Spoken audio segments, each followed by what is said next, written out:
वलनब्लुवन्नकुम बिश्शैइन मिनल खौफि वल-जु'i व नक़्सिम मिनल अम्वालि वल अनफ़ुसि वस्समरात वबश्शिरिस साबिरीन लज़ीना इज़ा असाबतहुम मुसीबतुन क़ालू इन्ना लिल्लाहि व इन्ना इलैहि राजिऊन उलाइका अलैहिम सलवातुम मिर रब्बिहिम व रहमह व उलाइका हुमुल मुहतदून। सदक़ल्लाहुल अलीयुल अज़ीम।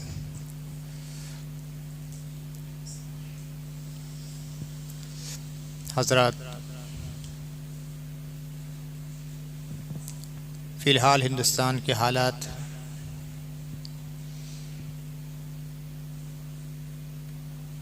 जैसे नागुफ्ता होते जा रहे हैं, वो जितना हम जानते हैं उतना ही आप भी जानते हैं।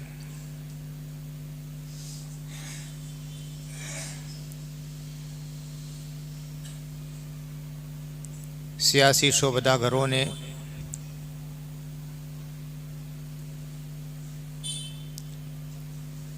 और मजहबी बाजीगरों ने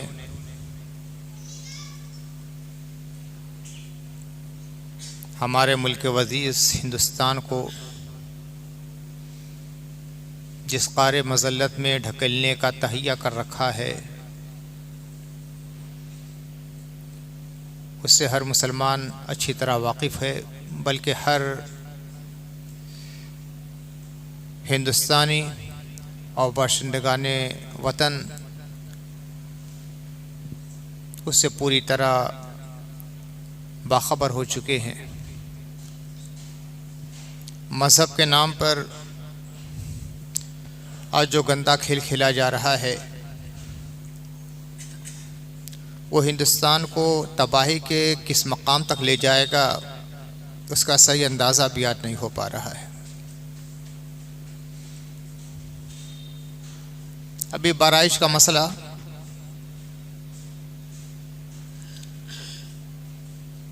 वहाँ के अरबाब सियासत और साहिबाने अक्सरियत के जुल्म इस्तिबदाद की दास्तान दोहराता हुआ गुज़रा है।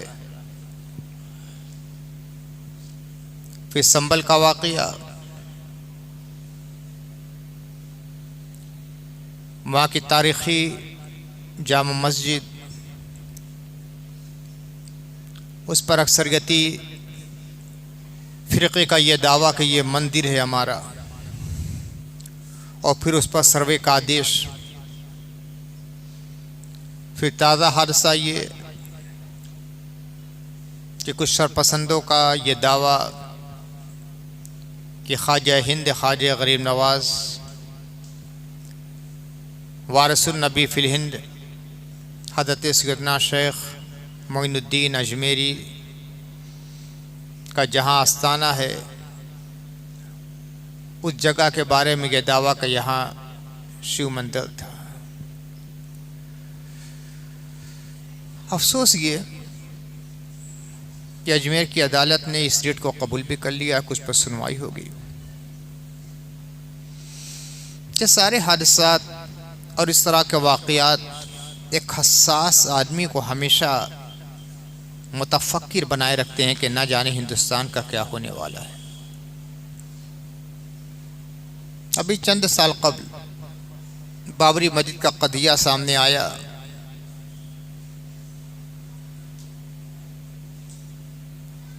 अदालत आलिया का जो फैसला हुआ बाबरी मस्जिद के बारे में, खाही न खाही मुसलमानों ने इसे कबूल कर लिया। दिल पे पत्थर रखकर मुसलमानों ने सर झुका लिया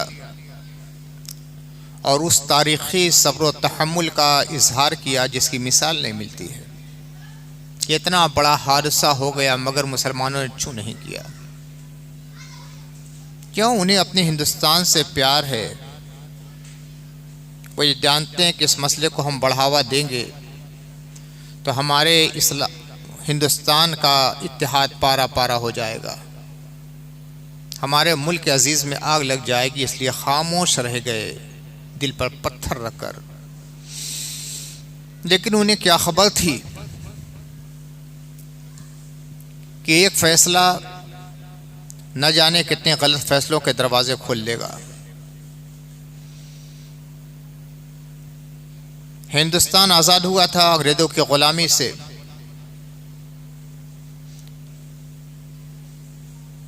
तो जो आईने हिंद बना, साफ साफ इस बात का फैसला ले लिया गया कि हिंदुस्तान की आज़ादी के वक्त जो तारीख़ी इमारतें, आसार क़दीमा, मजहबी इमारतें जिस पोजीशन में हैं उसी पोजीशन में रहेंगी। उसके बारे में ना कोई रिट दाखिल की जाएगी, ना कोई सुनवाई होगी। अगर किसी ने रिट दाखिल भी की, मुकदमा दायर करना चाहा, तो उसकी रिट खारिज कर दी जाएगी, अपील कबूल नहीं की जाएगी। जिन लोगों ने ये उसूल बनाया, यकीनन हिंदुस्तान के बड़े बहीखा थे और बहुत दूर तक उनकी निगाह थी कि जिन चीज़ों से फितने बर्पा हो सकते हैं उसका दहाना पहले ही से बंद कर दिया जाए। लेकिन अफसोस कि उस फितने के दरवाजे को फिर से खोल दिया गया। ज्ञान वाफी का जो मसला आया, ये मसला आना ही नहीं चाहिए था, इसलिए कि आज़ादी हिंदुस्तान के वक्त जो पोजीशन जिस चीज़ की थी, मजहबी इमारत की, जो मंदिर था मंदिर रहेगा, जो मस्जिद थी मस्जिद रहेगी, जो गुरुद्वारा था गुरुद्वारा रहेगा, जो चर्च था चर्च रहेगा, जैनी मंदिर था जैनी मंदिर रहेगा, यहूदी इबादतगाह थी यहूदी इबादतगाह रहेगी। यह फैसला हो चुका है। अब नई नई अपील दायर करना, यहाँ मंदिर था वहाँ मंदिर था, यहाँ हमारा बुतखाना था, इस दरगाह पर उस मस्जिद पर, इस तरह की बातें करना बिल्कुल लायानी बातें हैं जो हिंदुस्तान के इत्तेहाद को पारा पारा करने वाली है। मुल्क का शिराजा इससे मुंतशिर हो जाएगा। होना ये चाहिए कि अगर कोई बदबातिन और शरपसंद, कोई फितना पर्दाज इस किस्म की कोई अपील कहीं भी किसी अदालत, किसी कोर्ट, किसी कचहरी में दायर करे, वहाँ के जज को फौरन ऐसी अपीलों को रद्द कर देना चाहिए कि जो फैसला हो चुका है तक़सीम हिंद के वक्त, उस फैसले के मुनाफी यह है, लिहाजा आपकी अपील नहीं सुनी जाएगी, सारे फितने के दरवाजे बंद हो जाए। लेकिन क्या कीजिएगा मजहबी जुनून का कि ये फैसला करने वाले और ये जज भी किसी न किसी मजहब से ताल्लुक़ रखते हैं। लेकिन जब अदालत आलिया की कुर्सी पर बैठे हैं तो उनको भूल जाना चाहिए कि हम किस मजहब के हैं। उनको सिर्फ ये याद लेना चाहिए कि हमारे मुल्क का कानून क्या कहता है। अगर आस्था की बुनियाद पर, अकीदत की बुनियाद पर, मजहब की बुनियाद पर, रिलीजन की बुनियाद पर, धर्म की बुनियाद पर फैसले होते रहेंगे, हिंदुस्तान को टूटने से कोई बचा नहीं सकता है। बाबरी मस्जिद के फैसले के बारे में क्या हुआ था? अदालत साफ कह रही है कि किसी भी प्रूफ से यह साबित नहीं हुआ कि मंदिर को तोड़कर बाबर ने मस्जिद बनाई है। साफ लफ्जों में लिखा हुआ है, जजमेंट में बिल्कुल वजाहत के साथ कहा गया है। कोई प्रूफ नहीं मिला कि मंदिर को तोड़कर मस्जिद बनाई गई। अदालत ने साफ कहा कि रात के सन्नाटे में उस मस्जिद के अंदर मूरत रखी गई और उससे पहले बराबर नमाज हो रही थी। अदालत ने साफ कहा कि मस्जिद को मुनहदिम किया गया, यह शरपसंदाना अमल था। ये सारी बातें बतला रही कि ये मस्जिद है मस्जिद है मस्जिद है। लेकिन आखिर में फैसला क्या हुआ, ये उनको दे दी जाए।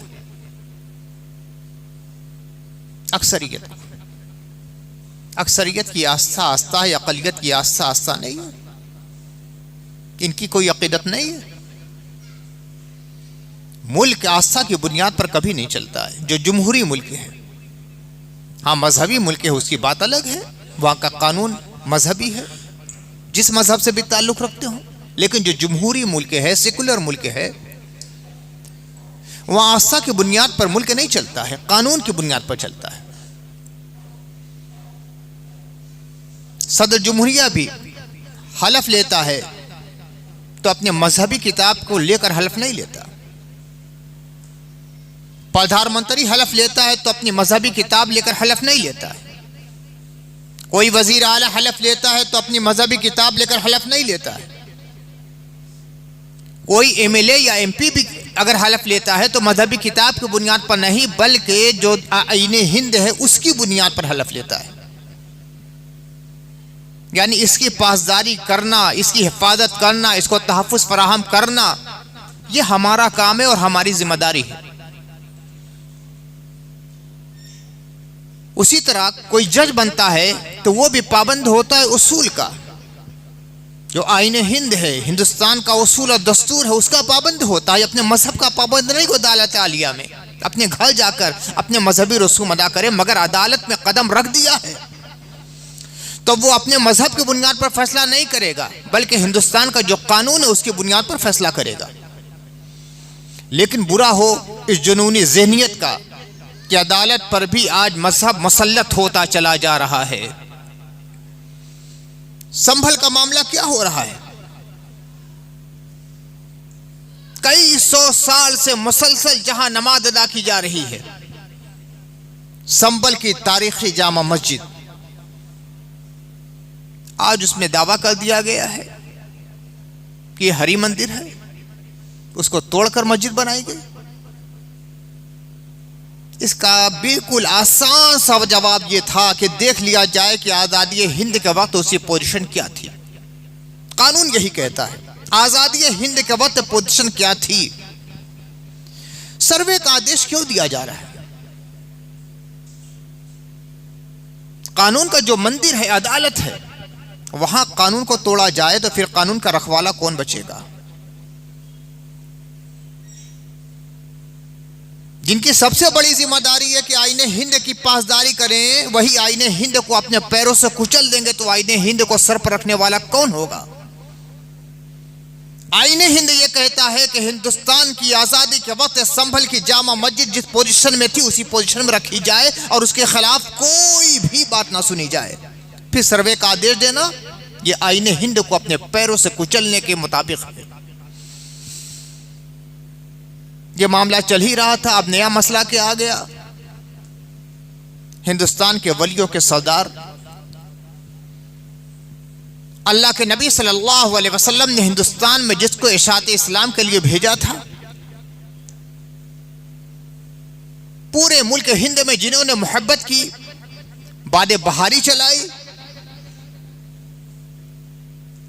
ईमान की खुशबू से पूरे हिंदुस्तान की फिजाओं को जिन्होंने मुअत्तर किया, ख्वाजा गरीब नवाज, ख्वाजा वारिसुन नबी फिल हिंद,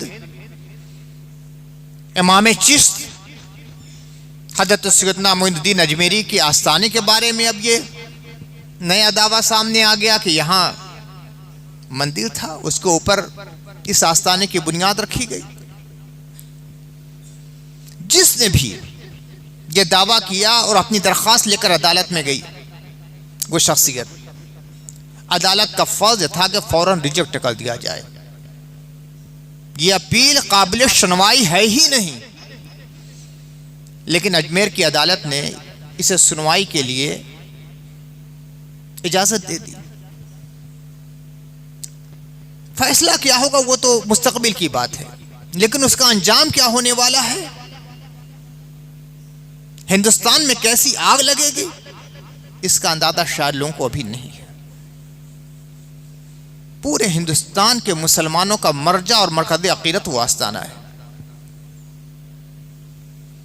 ये बुजुर्गों के आस्थाने वो हैं जहां से मोहब्बत का पैगाम मिलता है। जब भी ख्वाजा गरीब नवाज के आस्थाने पर मेरी हाजिरी हुई, बातनी एतबार से मैंने जो कह पाया वो तो अपनी बात है। मैं तो चिश्ती हूँ, गुलामों के गुलाम हूँ, लेकिन ज़ाहिरी एतबार से मैंने जो मुशाहदा किया तो इस नतीजे पर पहुंचा कि आज बुजुर्गों के आस्थाने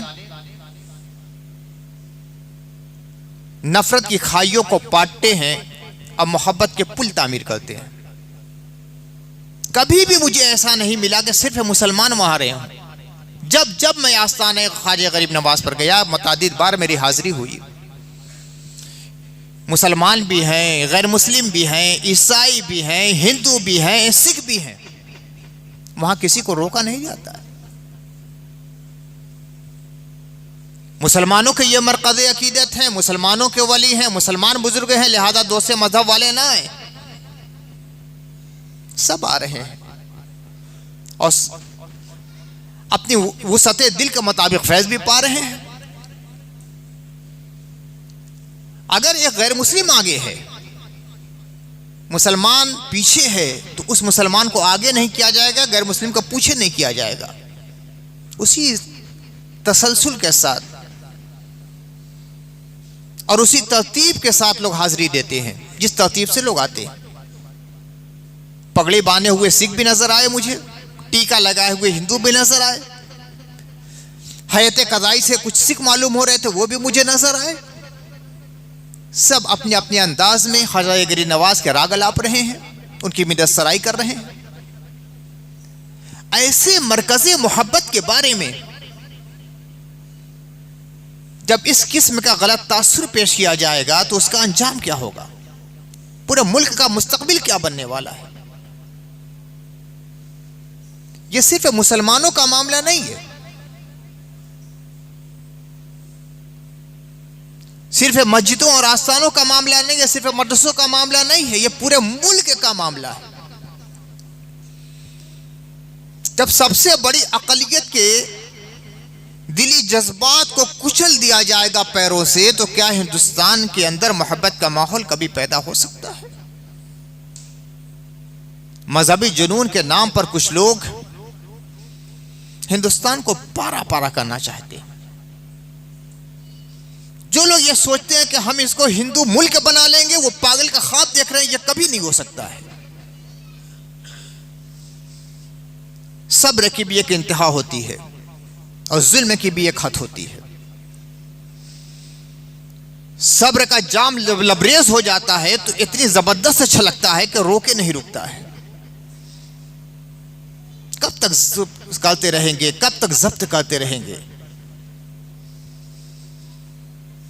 वो तो अच्छा है कि आज भी हिंदुस्तान के मुसलमान अपने उलमा की क़यादत पर पूरा भरोसा करते हैं और उलमा हर जगह सब्र और ज़ब्त की तालीम देते हैं, सब्र और बर्दाश्त की तालीम देते हैं और आवाम उसी के मुताबिक अमल किए हुए हैं। दूसरे मज़ाहिब के मजहबी कायदीन की तरह अगर शरपसंदाना बयान मुसलमान उलमा देने लगे तो न जाने हिंदुस्तान का क्या हो जाए। जैसे कि बराबर वीडियो हम लोग के सामने आते रहे कि फला ये बयान दे रहा है, फला ये बयान दे रहा है, फला ये बयान दे रहा है। और शर्म की बात यह है कि ये मजहबी कायदीन होते हैं, लेकिन आफरी हैं मुसलमानों के मजहबी कायदीन का कि हमेशा वो अपने मानने वाले और फॉलोवर्स को यही कहते हैं, सब्र करो, सब्र करो, ज़ब्त करो, अल्लाह से लौ लगाओ।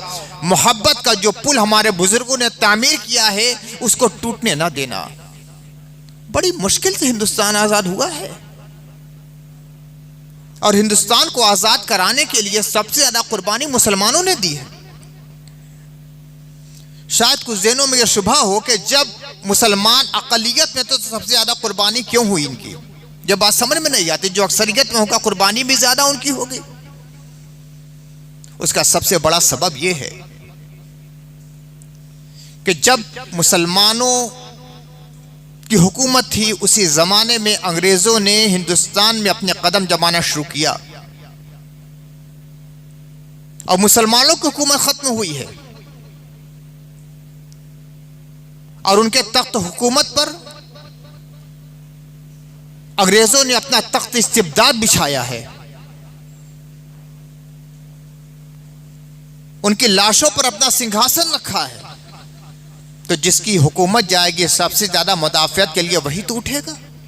मुसलमानों को हुकूमत गई थी, लिहाजा मुदाफ़ियत के लिए सबसे ज़्यादा यही आगे आगे बढ़े और सबसे ज़्यादा शहादत का जाम नोश करने वाले यही थे। हज़ारों हज़ारों उलमा ने फांसी के फंदों को चूमा, हज़ारों उलमा के सीने गोलियों से छलनी किए गए, लाखों मुसलमान बच्चे यतीम हुए, मुसलमान औरतें बेवा हुई, उनके घर बर्बाद किए गए, ख़ानदान उजड़ गए। मगर उनका एक मिशन ये था कि हमारे हिंदुस्तान को गुलामी से आज़ाद होना चाहिए। आज फिर कुछ लोग हैं कि गुलामी की तरफ ले जाना चाहते हैं। वो ये चाहता है कि हिंदुस्तान के लोग हमारे बंधक बनकर रहें, हम जो कहें आमन्ना व सदका कह के तमाम मुसलमान सर झुका लें। कुछ लोग ये चाहते हैं कि हम कह दें कि दिन है तो तमाम हिंदुस्तानी दिन कह दे, हम कह दें कि रात है तो तमाम हिंदुस्तानी रात कह दे। अब ये नहीं हो सकता है। हिंदुस्तानियों ने गुलामी का जो कलादा अपनी गर्दन से तोड़कर फेंक दिया है, अब दूसरी बार गुलामी की जंजीर अपने पांव में डालने के लिए तैयार नहीं है। खुशी उस वक्त होती है जबकि अक्सरियत तबके के लोग इस तरह के जुल्म के खिलाफ आवाज उठाते हैं। संभल की जामा मस्जिद का मामला आया, उससे पहले ज्ञान बाफी का मसला, अब ख्वाजा गरीब नवाज के आस्थाने का मसला। मैं ये देख रहा हूं कि बहुत से गैर मुस्लिम और हिंदू दानिश्वर बहुत खुलकर बोल रहे हैं कि ये गलत हो रहा है, गलत हो रहा है, गलत हो रहा है। आईने हिंद को पामाल किया जा रहा है और हिंदुस्तान को हलाकत की तरफ ले जाने वाले ले जा रहे हैं। खुशी होती है कि आज भी हर मजहब में इंसाफ पसंद लोग जिंदा हैं। इसीलिए मैंने कहा कि ये सिर्फ मुसलमानों का मामला नहीं है, पूरे हिंदुस्तान की सालमियत का मसला है। अगर इसी तरह मस्जिदों पर कब्जा होता रहेगा, सर्वे के नाम पर उनकी हुर्मतों को पामाल किया जाता रहेगा, इत्तेजाज करने वालों को गोलियों से भूना जाता रहेगा। संभल में 5 लोग शहीद हो गए। एहतजाज करने का भी हमें हक नहीं, हमारी मस्जिदों को रौदा जाए, हम एहतजाज नहीं कर सकते। कब तक ये चलता रहेगा? कब तक लोग हमारे सब्र और ज़ब्त का और तहम्मुल का और बर्दाश्त का इम्तिहान लेते रहेंगे? हिंदुस्तान के ज़ुलमा को और कायदीन को बड़ी संजीदगी के साथ इस मसले पर गौर करना चाहिए। अपनी पार्टी की बालादस्ती को जरा पसे पुश डालकर हिंदुस्तान की बालादस्ती के बारे में सोचना पड़ेगा। हर पार्टी का जिम्मेदार यह सोचता है कि किस तरीके से हमारी पार्टी मजबूत हो सकती है। ये भूल जाते हैं कि कहीं ऐसा ना हो जाए कि कोई ऐसा तरीक़ा कार इख्तियार किया जाए कि उनकी पार्टी तो मजबूत हो जाए मगर हिंदुस्तान कमज़ोर हो जाए। जिस दिन हिंदुस्तान कमज़ोर हो जाएगा वो तमाम हिंदुस्तानियों के लिए बड़ा तकलीफदेह दिन होगा। अफसोस की बात है कि उसी रुख पर आज हिंदुस्तान जा रहा है। हिंदुस्तान को मजबूत करने के लिए नहीं सोचा जा रहा है, अपनी सियासी पार्टी को मजबूत करने के लिए लोग सोच रहे हैं और उसके लिए सारे हथकंडे इस्तेमाल किए जा रहे हैं। इंतजामिया से पहले ही बहुत एतमाद उठ चुका था। अब अदलिया के बारे में भी हम लोग को सोचना पड़ रहा है। आज भी भरोसा है अदलिया पर। कुछ ऐसे फैसले आ जाते हैं गाहे बगाहे के हमारा एतमाद फिर से बहाल हो जाता है कि नहीं, अभी भी अदालत जिंदा है, इंसाफ जिंदा है, न्याय जिंदा है, कानून की पासदारी का जज्बा जिंदा है। लेकिन अभी खुशी की चंद रमक पैदा होती है कि कोई ऐसा फैसला हमारे सामने आ जाता है कि सोचना पड़ रहा है कि क्या वाकई हमने जो अभी सोचा था वो सही है या हमें अपने फैसले पर रज़ासानी करना पड़ेगा।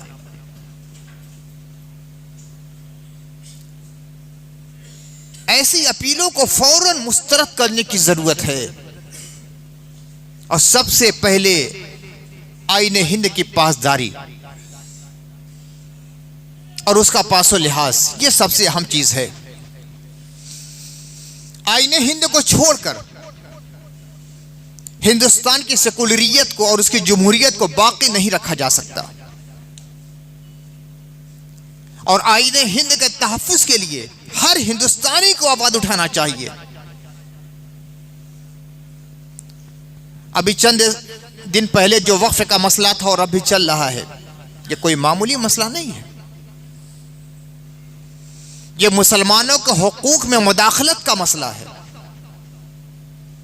आईने हिंद ने जिस चीज की हमें इजाजत दी है, हमें जिसका हक दिया है, जिसकी जिम्मेदारी हमें सौंपी है, उसके अंदर इंटरफियर किया जाए, मुदाखलत की जाए, हस्तक्षेप किया जाए, ये मुसलमानों की हक तलफी नहीं है बल्कि आईने हिंद को अपने पैलों से कुचलने के मुतरादिफ है। हिंदुस्तान की सालिमियत का सिर्फ बहाली का सिर्फ एक हल है कि सबसे पहले और सबसे ज्यादा तरजीह जिसको दी जाए वो आईने हिंद और दस्तूर हिंद है। बहुत सोच समझकर हिंदुस्तान का दस्तूर बनाया गया है। न जाने कितनी रातों की नींदें हमारे बड़ों ने कुर्बान की हैं।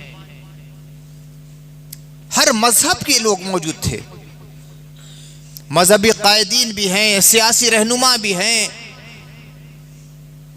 कानूनी बसीरत रखने वाले अफराद भी हैं। सब ने मिलजुल कर आईने हिंद बनाया और सबकी रियायत रखी। हर मजहब, हर मसलक के मानने वालों की रियायत, हर तहजीब की लिहाज, हिंदुस्तान के हर गोशे की रियायत।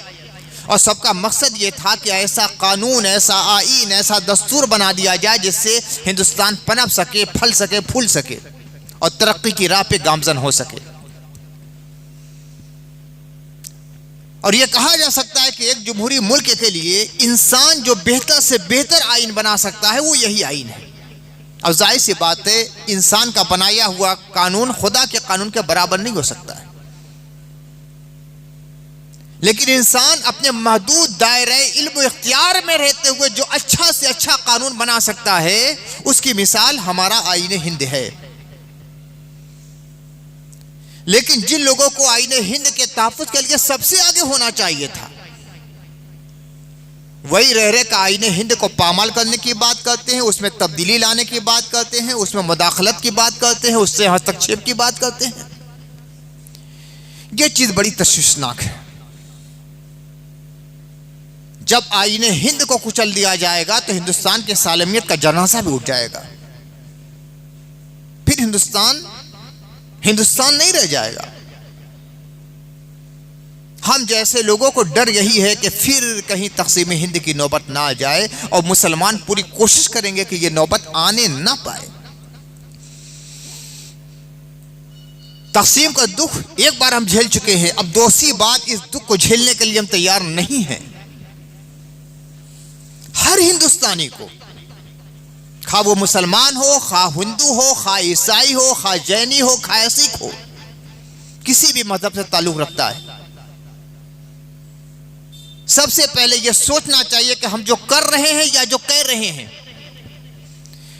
हिंदुस्तान की सालमियत पर मुस्बत असर पड़ रहा है कि मनफी असर पड़ रहा है। हमारे सियासी कायदीन को भी बहुत सोच समझ के जवाब देना चाहिए, और मजहबी रहनुमाओं को भी बहुत सोच समझ के जवाब देना चाहिए। और जो ज़राए नश्र इशात हैं, हमारा मीडिया है, उनका तो अहम तरीन फरीज़ा ही यही होता है कि सच्चाई को सामने लाएं। मगर आज मीडिया का जो हाल हो गया है वो सब तश्त-ए-बाम है। जितना हम जानते हैं उससे कहीं ज्यादा आप जानते हैं। यहां तक कि गोदी मीडिया की इस्तिलाह तक से लाना पड़ा। ये गोदी मीडिया, ये इस्तिलाह ही बड़ी शर्मनाक है। हिंदुस्तान के ज़राए नश्र इशात के रुखसार पे एक तमाशा है। गोदी मीडिया क्या होता है भाई? इस मीडिया को कितने सतही अंदाज में पेश कर दिया गया है, और यह सहाफत अपने कितने सतही मियार तक आ चुकी है कि गोदी मीडिया का लफ्ज बोलना पड़ रहा है। यह तो आजाद होता है। सहाफत है आईना नुमाई का, मशादगी का नहीं। यानी सहाफत मेकअप नहीं करती, वो चेहरा दिखलाती है। मेकअप मैन का काम यह है कि चेहरे को इस तरह सजा सवार दिया जाए कि जितने ऐब हैं सब खूबसूरती में तब्दील हो जाए, जितने दाग धब्बे चेहरे के खत्म हो जाए। ये मेकअप मैन का काम होता है। और आईने का काम क्या होता है? सच्चाई दिखला देना। आप जब आईने के सामने खड़े होते हैं तो आपके चेहरे में कहाँ तिल है, कहाँ दाग है, कहाँ दबा हुआ है, कहाँ उभरा हुआ है, कहाँ काला है, कहाँ सफेद है, कहाँ झुर्रियां है, सब मालूम हो जाती है ना। ये आईने का काम है। आईना कभी झूठ नहीं बोलता है, आईना सच बोलता है। आईने को चूर चूर कर दो, टुकड़ा भी बचेगा तो वो सच बोलेगा कि आपका चेहरा कैसा है। वो झूठ नहीं बोलेगा। सारे जख्म अपने सीने पे सह लेगा, वार सह लेगा, मगर झूठ नहीं बोलेगा। सहाफत आईना होती है। सहाफत मेकअप मैन नहीं होती है। चेहरे के दाग को छुपाना उसका काम नहीं है, गलत को सही और सही को गलत कहना उसका काम नहीं। आईना दिखलाना, जो हक है वो हक है, जो बातिल है वो बातिल है, जो सच है वो सच है, जो झूठ है वो झूठ है। ये काम है सहाफत का। सहाफत ईमानदारी की फसील पर खड़े होकर परचम लहराती है, तब सहाफत सहाफत है। लेकिन सहाफत किसी के गुलाम हो जाए, किसी का रखेल हो जाए तो वो सहाफत नहीं होती, वहां सहाफत का खून हो जाता है।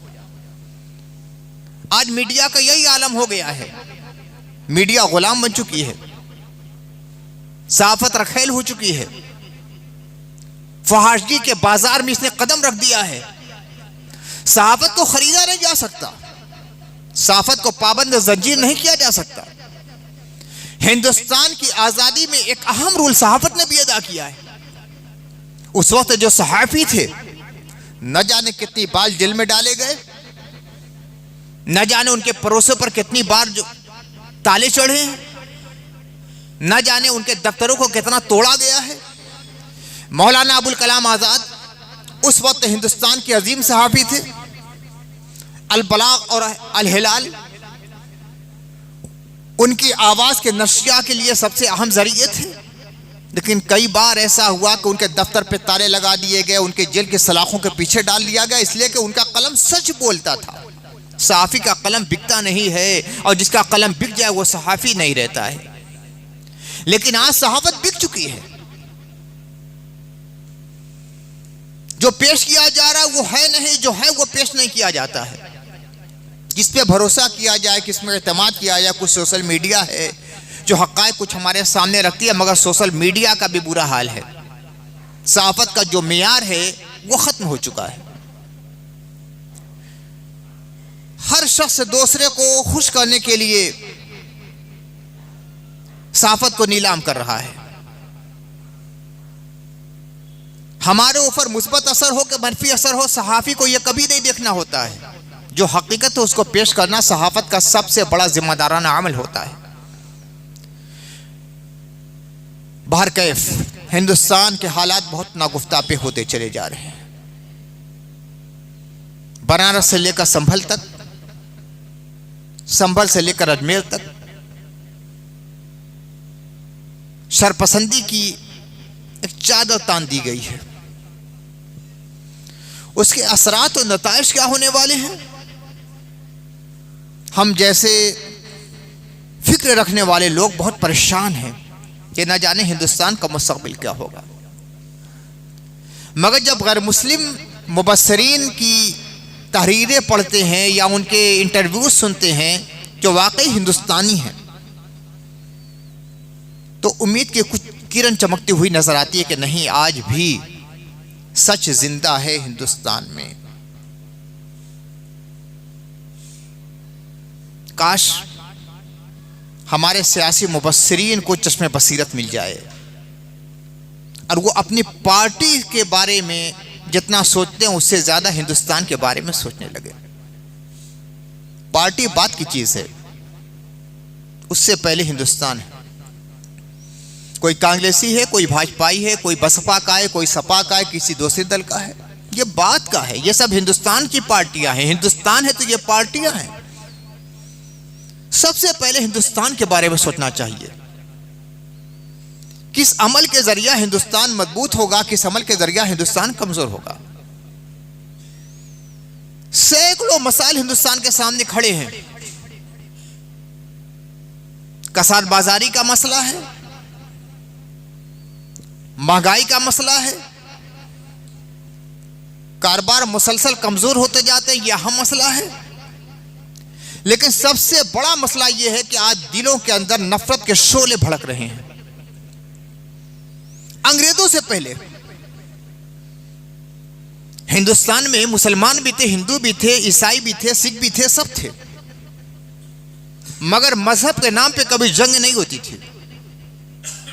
राजा राजा से लड़ते थे, कभी हिंदू और मुस्लिम राजा लड़ जाते थे, कभी हिंदू हिंदू लड़ते थे, कभी मुस्लिम मुस्लिम लड़ते थे। ये जो जंगें होती थी मजहब की बुनियाद पर नहीं होती थी, वो जमीनों के लिए जंगें होती थी। अगर मुसलमान मुसलमान बादशाहों और हिंदू राजाओं से जंगें हुई हैं, तो क्या हिंदुओं में जंगें नहीं हुई? हिंदू राजा से भी लड़ते थे, मुसलमान बादशाह से भी लड़ते थे, और मुसलमान बादशाह हिंदू राजा से और हिंदू राजा मुसलमान बादशाह से भी लड़ते थे। तो ये जो जंगें होती थी, ये मजहब के नाम पर कभी नहीं हुई हैं। बहुत बड़ी गलतफहमी ये पैदा की जा रही है। मजहब के नाम पे ये जंगें नहीं होती थी। हिंदू राजा चाहता था कि हमारा रकबा वसी हो जाए, मुसलमान बादशाह समझता था कि मेरा रकबा वसी हो जाए। अपने खित्ते हुकूमत को बढ़ाने के लिए जंगें होती थी, मजहब के नाम पर कभी नहीं हुई। अंग्रेजों के आने से पहले कभी मजहब के नाम पर हिंदुस्तान में जंग नहीं होती थी। तारीख की यह सदाकत भी है कि मुसलमान बादशाह के दरबारियों में बड़े बड़े हिंदू नजर आते हैं, हिंदू उमरा नजर आते हैं, राजा नजर आते हैं, उनके मातहत काम करने वाले, उनके मातहत जंगे करने वाले। हिंदू राजाओं के दरबार में बहुत से मुसलमान नजर आते हैं और वफादारी का सबूत देते हैं। हिंदू राजाओं के साथ मिलकर मुसलमान बादशाहों के खिलाफ जंगे लड़ते हैं, और मुसलमान बादशाह के माताती में रहने वाले हिंदू राजाओं से जंगे करते थे। यह सब तारीखी हकायक है।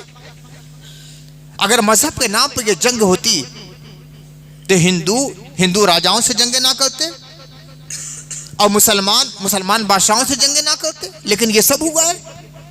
ये जो वनाफरत की दीवार उठाई है, ये अंग्रेजों ने किया है। सबसे पहले यह काम किया कि निसाब तालीम बदल दिया, तारीख को बदला। तारीख पर सबसे ज्यादा जुल्म करने वाले ये तन के गोले और मन के काले अंग्रेज थे। तारीख बदल दी, नई तारीख लिखी, और उसमें साबित यह किया कि मुसलमान राजा बड़े दहशतगर्द थे, बड़े जालिम थे, बड़े जंगजू थे। मंदिरों को तोड़कर इन्होंने मस्जिदें बनाई हैं। ये अंग्रेजों का कारनामा था, जिनका सबसे अहम उसूल क्या था? डिवाइड एंड रूल, लड़ाओ और बांटो और हुकूमत करो। लड़ाओ हुकूमत करो, ये इनका उसूल था। कैसे लड़ाएंगे? हिंदू मुसलमानों को लड़ा दो। वो ये जानते थे कि जब तक हिंदू और मुसलमान हिंदुस्तान में एक रहेंगे, हम कामयाब नहीं हो सकते। हिंदू और मुसलमानों को लड़ा दो। अब हिंदुओं के जहनों में एक जहर घोल दिया कि मुसलमानों बादशाहों ने बहुत जुल्म तुम्हारे ऊपर किया है, तुम्हारी मंदिरों को तोड़ा है, मंदिरों पर मस्जिदें बनाई हैं, हिंदुओं को कत्ल किया है, और उसके लिए किताबें तैयार कर दी, आज जिनको सबूत के तौर पर पेश किया जाता है। जो हिंदुस्तान को लूटने के लिए आए थे, हिंदुस्तान के बखिया उधेड़ कर जिन्होंने रखे, हिंदुस्तानियों पे जुल्म कर दिया, जुल्म के सारे रिकॉर्ड तोड़ दिए, आज उनकी बातों को सबूत के तौर पर आप पेश कर रहे हैं। उन्होंने हिंदुस्तान की तारीख को बदल के रख दिया है। ये अंग्रेजों का सबसे काला कारनामा है, गोरे अंग्रेजों का काला कारनामा। तारीख बदल दी है, और उसी तारीख की बुनियाद पर आज नई तारीख मुरतब की जा रही है, जिसको जाफरानी तारीख से ताबीर किया जा सकता है। और इसी लड़ाने की पॉलिसी को अपनाते हुए उन्होंने एक जमाने तक हिंदुस्तान पे हुकूमत भी की। लेकिन हिंदुस्तानी जब बेदार हुए कि नहीं, ये गैर मुल्क से आने वाले और हमारे हिंदुस्तान की दौलत को लूट कर अपने मुल्क ले जाने वाले, ये हमारे दुश्मन हैं, और फिर बनारसी साड़ी की तरह हिंदू और मुसलमान जब ताना और बाना बन गए, एक साथ मिलकर इन अंग्रेजों के खिलाफ जंग आजादी लड़ी, कोशिशें की, काविशें की, एहतजाज किया,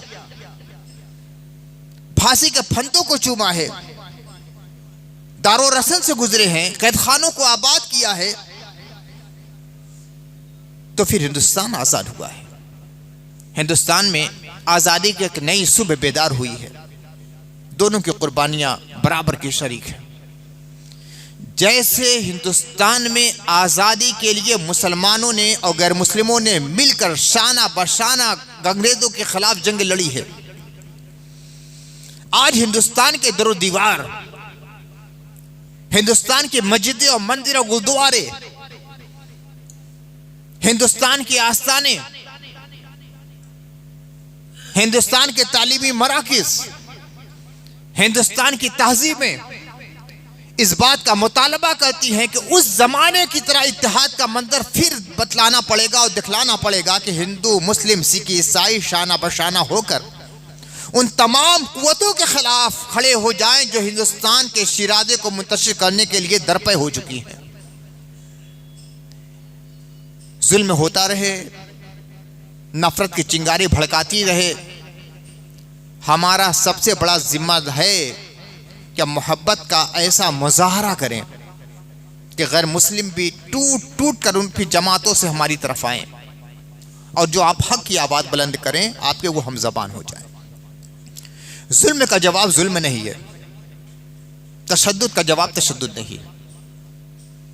रुमाल पर खून का दाग लग गया है तो उस खून के दाग को आप खून से नहीं धो सकते हैं, उसके लिए पानी चाहिए। खून के दाग को जो खून से धोना चाहेगा उस दाग को बहुत ज्यादा फैला देगा।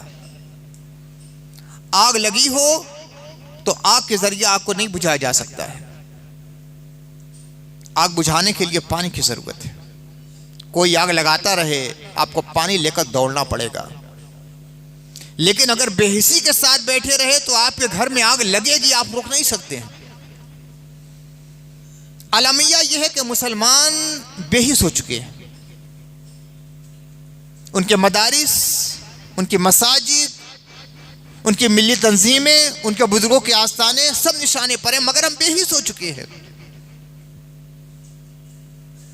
हम चादर ओढ़कर सोए हैं, गफलत की चादर, बेहिसी की चादर, जुमूद की चादर, ताअतुल की चादर। हमारे साथ क्या होने वाला है, हिंदुस्तान के साथ क्या होने वाला है, हमें एहसास नहीं हो रहा है। या चंद लम्हों के लिए जब आपस में गुफ्तगू करते हैं तो एहसास होता है, उसके असरात हमारी जिंदगी में नजर नहीं आते।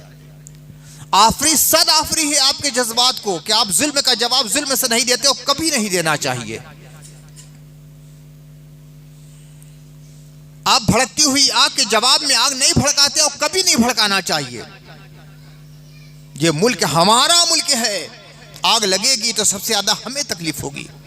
इसको बचाना आपका एक जिम्मेदारियों में से अहम तरीन जिम्मेदारी है और फराइज में से अहम तरीन फरीजा भी है। लेकिन ये अफसोस की बात है कि आपके अंदर बेहिसी पैदा हो गई है। जो तड़प, जो दर्द, जो कसक दिलों में होना चाहिए वो मुझे नजर नहीं आ रहा है। एक तो मोहब्बत का माहौल पैदा करें, सही तारीख से लोगों को आगाह किया जाए। हिंदुस्तान की तारीख क्या है, मसाजिद की तारीख क्या है, मराकिज की तारीख क्या है, आस्थानों की तारीख क्या है।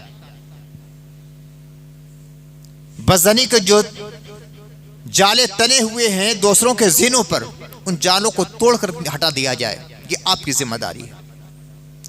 और अपने अखलाक को इतना बुलंद कर दिया जाए कि आपके बुजुर्गों के बारे में जो गलत फहमियाँ लोगों के दिलों में है, आप देकर वो गलत फहमियाँ ख़त्म हो जाएं कि इस ज़माने के मुसलमान जब इतने अच्छे हैं तो इससे पहले के तो और अच्छे रहे होंगे।